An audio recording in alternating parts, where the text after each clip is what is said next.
15 de la mañana en este momento, seguimos haciendo modo país, continuamos en este jueves que ya empieza a estar un poco más caluroso, hay 16 grados en este momento en Montevideo, en la capital, y tenemos ahora una siguiente entrevista con dos representantes que están en este caso por la Asociación de Afiliados. Vamos a hablar de la Caja de Profesionales Universitarios, justamente, que atraviesa una crítica situación que también involucra al Poder Ejecutivo, que ya elaboró un borrador para, bueno, tratar de salvar justamente lo que será el futuro de la Caja. Pero vamos a profundizar justamente dándoles la bienvenida ya a Cristina Muguerza y a Ever Álvarez, que nos acompañan en esta mañana. ¿Cómo andan? Muchas gracias. Bienvenidos. Muchas gracias. Imagino con semanas agitadas, seguramente Sí. días de mucho trabajo. Justamente hoy se daba a conocer también la noticia de que el abogado y ex senador del Frente Amplio, Óscar López Goldaracena, cuestiona el proyecto de ley que bueno, de algún modo pone en agenda el Poder Ejecutivo y que busca reformar justamente la Caja de Profesionales. Lo que hace referencia en este caso el ex legislador es que es inconstitucional. ¿Cómo lo ven ustedes? ¿Qué postura tienen respecto a esa propuesta y sobre todo si contempla o no las necesidades de los afiliados? Bueno, en primer lugar queremos agradecer la oportunidad de traer la voz de la Asociación de Afiliados, ¿verdad? Y decirles que sí, que nosotros estamos de acuerdo en que un nuevo IAS, que sería para los pasivos profesionales, entendemos que es inconstitucional. Nosotros hemos presentado lo que pensamos que podrían hacer algunas medidas para mejorar la situación actual de la Caja. Se la presentamos a la Comisión de Seguridad Social del Senado. Entendíamos que una podría ser derivar lo que es el importe del IAS que se retiene a los profesionales, exclusivamente el que retiene la Caja, dejarlo para la Caja, el aumento de la base de aportantes, la corrección del descalce de los impuestos del artículo 71. Expliquemos un poquito para que se pueda entender sí. de qué estamos hablando. De todos los puntos. Especialmente en el descalce, creo que los otros fueron quedando claros. Ahí ¿no? está. Bueno, el artículo 71 recauda lo que es equivalente al aporte patronal en la actividad de los profesionales, ¿verdad? Entonces ese se calcula por una fórmula que incluye el índice de precios al consumo, entre otras cosas. Y las salidas de la Caja, que son todos el pago de jubilaciones, el pago de sueldos y otras salidas, se calcula por el índice medio de salarios. En nuestro grupo, los contadores economistas han hecho un estudio, que después se los puede explicar mejor el contador Álvarez, donde se ve que el descalce que hubo desde el 2004 al 2025 equivale a que hay una diferencia de un 70%. O sea, lo que nosotros tenemos como ingreso, que es por concepto de artículo 71, ha estado un 70% por debajo de lo que son los egresos. Y eso, evidentemente, es una de las causas de financiación de la Caja. Expliquemos un poquito por ahí, contador, justamente causas, las principales causas, ¿no? Porque debe haber montones y a lo largo de muchos años, pero cuesta entender primero las causas de la desfinanciación. Por una parte, lo que tiene que ver en qué se gastaba, con la estructura de la propia Caja y demás, y también entender qué es lo que sucede con esto de tener para todos un ficto, lo que ha hecho que mucha gente, porque esos fictos estaban en base a determinadas profesiones, y hay mucha gente que debería estar en la Caja y que finalmente evita estar en la Caja, incluso evitando determinadas actividades profesionales. Y eso hace que al fin y al cabo todo se reduzca a unos pocos que intentan participar, algunos pueden y el que casi no puede incluso intenta hacer su pago a la Caja de forma muy compleja. O sea, es para muchos profesionales complejo pagar la Caja. Entonces va por el gasto, pero va también por el ingreso. Sí, bueno, primero voy a tratar de declarar un poco lo que es el artículo 71. El artículo 71 refiere a los timbres profesionales. Los timbres profesionales se actualizan, el costo de los timbres profesionales, anualmente en base al índice de precios del consumo. Y las pasividades, como todos sabemos por la Constitución, se actualizan anualmente por el índice medio de salario. Nosotros habíamos pedido ya hace mucho tiempo que se actualizaran los dos por el mismo índice, porque si no se genera se desfasa. Lo que vimos fue que realmente desde 2004 hasta el 2024 el desfasaje ese, que puede ser poquito año a año, puede ser poquito, pero a lo largo de los años es mucho. Nos llevó la sorpresa que si se hubiera actualizado los dos por el mismo índice, la Caja no hubiera sido deficitaria. Solamente por los timbres. Parece mentira, pero sí Increíble, sí. Parece mentira, pero sí, porque los timbres son más del 30% de los ingresos de la caja. Si esos 30% se hubieran actualizado por ese índice en tantos años, hubiéramos llegado a que la caja no tenía ese problema. Ahora, han pasado más cosas en la caja. Han pasado Hemos otras sabido cosas, de sí. salarios Es desorbitados, innegable que el salario que tuvo el gerente general en algún momento fue totalmente inadecuado para la situación, no solo para la situación de la caja, quizás para la situación del país. para el Uruguay. Eso se dejó por mucho tiempo pasar, pero bueno, hubo un momento que lo cortaron, pero eso a su vez le generó más costos a la caja, que fue las indemnizaciones que hubo que pagar por despido, como cualquier otro trabajador, ¿no? Entonces, eso creo que fue lo que de alguna forma dilató la toma de decisiones. Después, lo que tú decías de las otras situaciones, bueno, es innegable que en la seguridad social, por la propia evolución demográfica del país, hay cada vez más personas mayores que personas menores, va cada vez aumentando más. Entonces, sí, la caja ha tenido más una relación de activo pasivo que va disminuyendo.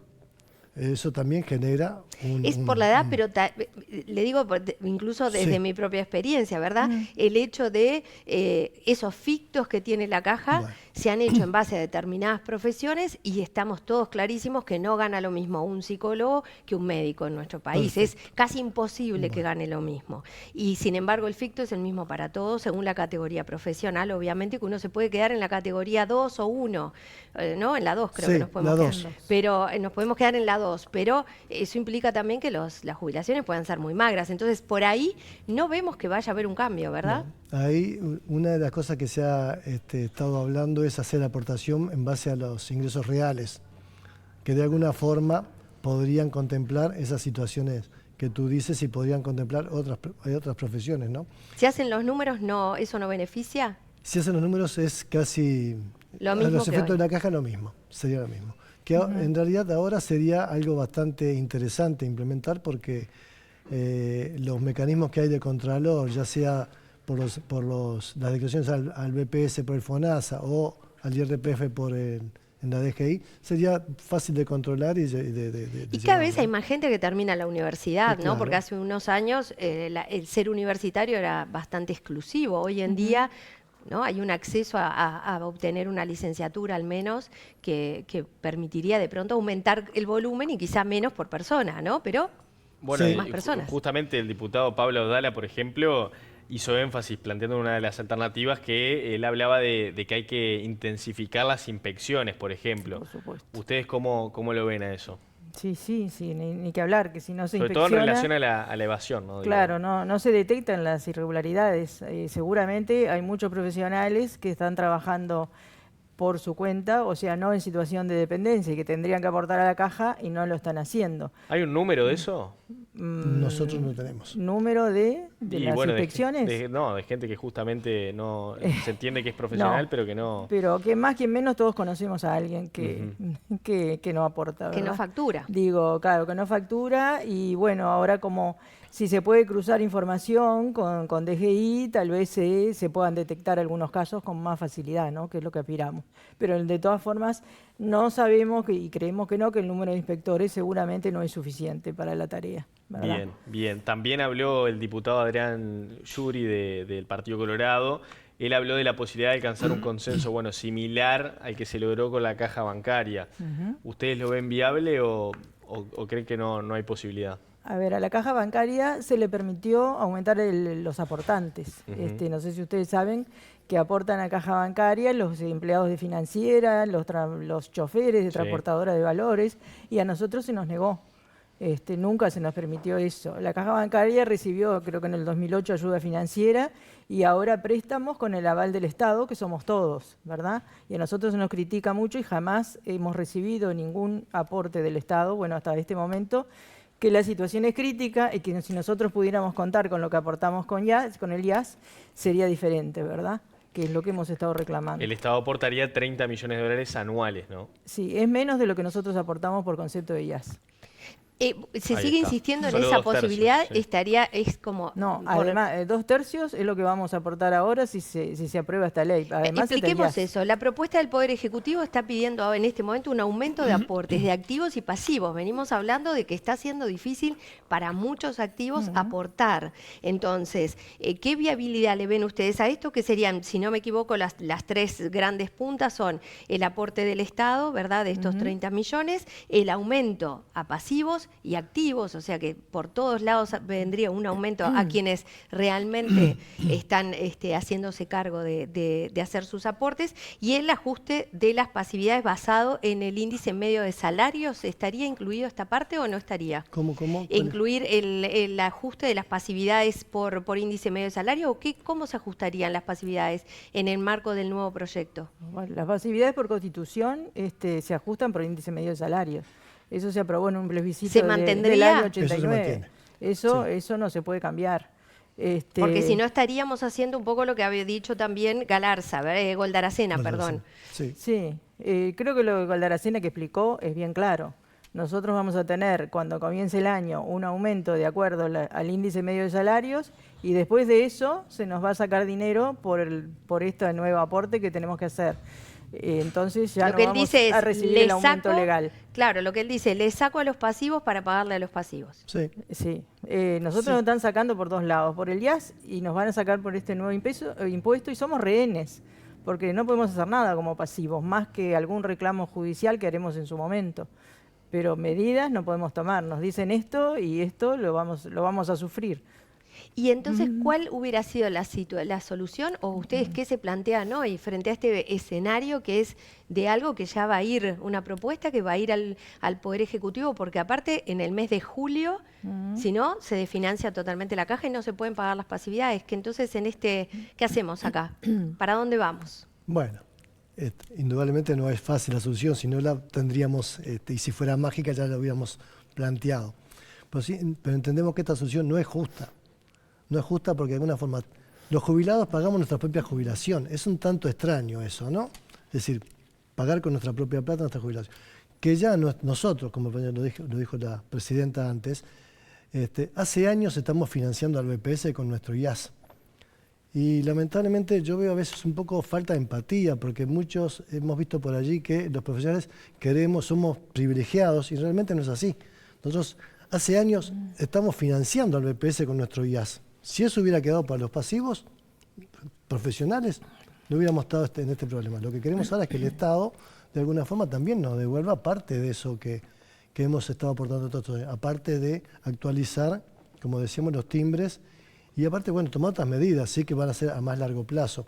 Creemos que el Estado tendría que hacer un aporte mayor al que está proponiendo, porque el Estado nosotros aportamos al Estado, en definitiva, mucho mayor durante muchísimos años. Entonces el Estado tendría que ser ahora un poquito... ¿Están los números hechos de cuánto viene aportando la caja de profesionales en concepto de IAS al Estado en general Y para poder más de entender? 35 millones de dólares por año. Sí.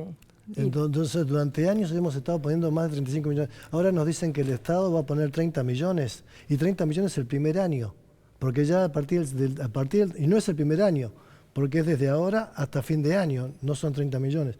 Y el año próximo ya va a bajar a eso, a una parte de lo que a nosotros también nos hacen aportar nuevamente. O sea, decís que no es sostenible a largo plazo. No, yo no dije no es sostenible a largo plazo. Dije que el No es Estado justo. quiere aportar menos de lo que nos saca ya hace años a los propios pasivos, que no es para nosotros mismos. Si Es nosotros decir, no hemos- alcanza. No alcanza, no. Yo lo que digo es que el Estado tiene que aportar más y no exigir tanto a los pasivos y a los activos. Sino lo que va a lograr es, como dijo muy bien la periodista, va a lograr que muchos otros profesionales activos que ahora están aportando con miles de sacrificios se van a tener que dar de baja. O van a tener que ejercer su profesión en negro, vamos a decir. Ahora, Está bien. este proyecto, el borrador en realidad incluyó incluso que se postergaran las elecciones de la caja, estaban previstas para junio. ¿Ustedes lo ven como una buena medida o al contrario? Porque hubo alguna voz que se pronunció con alguna crítica señalando que era una maniobra política. Sí, nosotros creemos que tenemos derecho a elegir las autoridades de la caja y que entren en la negociación de este proyecto de ley. Y con esto nos están prohibiendo elegir en junio como estaba previsto, ¿verdad? Va a seguir el mismo directorio hasta que el Ejecutivo determine la nueva fecha que según dicen no iría más allá de diciembre.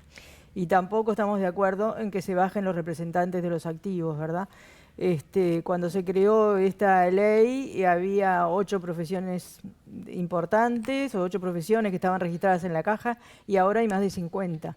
O sea que los activos tienen derecho. ¿Qué se van a asegurar? Que tal vez estén representados los activos que tienen mayor afinidad con representantes del Poder Ejecutivo. O sea que hoy ustedes están planteando. Nosotros mañana vamos a tener aquí al presidente de la Caja de Jubilaciones, a Daniel Alza. Lo vamos a tener también para escuchar su voz. Pero si ustedes hoy le tuvieran que dejar un mensaje para mañana nosotros trasladárselo a Daniel Alza, ¿cuáles son las cosas que más le preocupan de esta dirección que está teniendo justamente de este ejecutivo que tiene hoy la Caja, y qué le piden a las autoridades actuales de la Caja a la hora de intentar, bueno, llegar a este diálogo y a un acuerdo que proteja los derechos que ustedes están advirtiendo no se están protegiendo? Perfecto. La primera cosa que yo me planteo es, cuando se hizo el año pasado la ley 20.130, que de alguna forma trataba de resolver el tema de financiamiento del BPS, ¿alguien dijo vamos a sacarle un 9% a todos los jubilados? ¿Alguien dijo vamos a aumentar los aportes de los activos? ¿Qué hubiera pasado en eso? ¿Hubiera sido legal? ¿Hubiera sido lógico? ¿Hubiera sido racional? Decirle a todos los pasivos le vamos a... No, entonces, ¿por qué esta discriminación con los profesionales? ¿Por qué este 10% que nos quieren sacar, 9%, a los profesionales para la pasividad? Si el Estado fue durante años, cogobernó la Caja, tomó decisiones, ¿y por qué no tomaron acciones? Porque esto no es una cosa de ahora, es una cosa se tendría que haber tomado medidas hace mucho. Entonces, bueno, que asuma el Estado también su responsabilidad y que de alguna forma, si no nos quiere devolver el IAS, que durante años hemos pasado hacia otro organismo de previsión social, que está bien, quizás que está bien. Bueno, si no nos devuelven, bueno, por lo menos que no nos saquen más. Eso es lo que estamos planteando. Ustedes están planteando esto a nivel de la interna de la Caja, porque estamos hablando de lo que el Estado le debe a la Caja, pero hemos visto una forma de funcionar donde de alguna forma se gastaron los recursos de todos los profesionales. Ojo con eso, porque... Ojo a con ver, eso. expliquemos. Porque hemos hablado y te escuché atentamente decir los sueldos del gerente general, que fue muy Sí, se muy habló de los cuestionado. sueldos, se habló del cine aquel que hacían acuerdos que uno no entendía de qué se trataba. Los gastos de administración de la Caja nunca han pasado del 4%. Un 4%. Si un 4% no desfinancia la Caja. ¿Ah? Allí no está. Ahí no ha sido el problema, según la Allí mirada de ustedes. No ha sido problema. Un 4%. Que ahora con el año pasado, los gastos de administración, sueldo del director, sueldo de los empleados, fueron un 3,8%. La ley plantea que tiene que ir un 3,5%. Que está bien, hay que ser eficientes. Pero ya la Caja está en ese. Es decir, ese no es el... Bien. Es importante aclararlo, porque si no... Sí, porque todo parece que la plata se fue en sueldo del gerente. No, es un 4% era. 4%. ¿Sí? Para que tengan una idea. O sea que ahí el tema sigue estando en esto, de cómo ingresa el dinero y hacia dónde se va parte de las Si el Poder Ejecutivo acuñas. hubiera actualizado las pasividades, los timbres, desde siempre, un poquito todos los años, no es mucho, pero claro, a lo largo de muchos años es mucho. Y ahora, lamentablemente, incluso el proyecto de ley que se está presentando habla de una adecuación de los timbres en base a un promedio entre el IPC y el índice medio salario. Pero ahí, si otra vez volvemos a tener descalce, capaz que un año es un 1%, 2 años es 2%, pero en los 10 años vamos a estar en un 15% nuevamente. Entonces, los problemas los vamos a seguir teniendo por ahí. Muy bien. Tenemos que atar ingresos con egresos. Bueno, más allá de las diferencias y visiones que haya sobre el tema, creo que todos esperamos que más temprano que tarde exista una solución y bueno, supuesto. esperemos que así sea y gracias por habernos acompañado en esta mañana ambos. Muchas favor. gracias a ustedes por darnos la oportunidad Sí, de muchas comunicarnos con la gente. Bueno, Muchas pasaron gracias. allí entonces Heber Álvarez y Cristina Muguerza de la Caja de Profesionales Universitarios. Mañana de la Asociación tendremos de Afiliados. de la Asociación de Afiliados de la Caja. Mañana tendremos, lo que sí quería decir, al presidente, a Daniel Alza, que va a estar aquí con nosotros para seguir profundizando sobre este tema.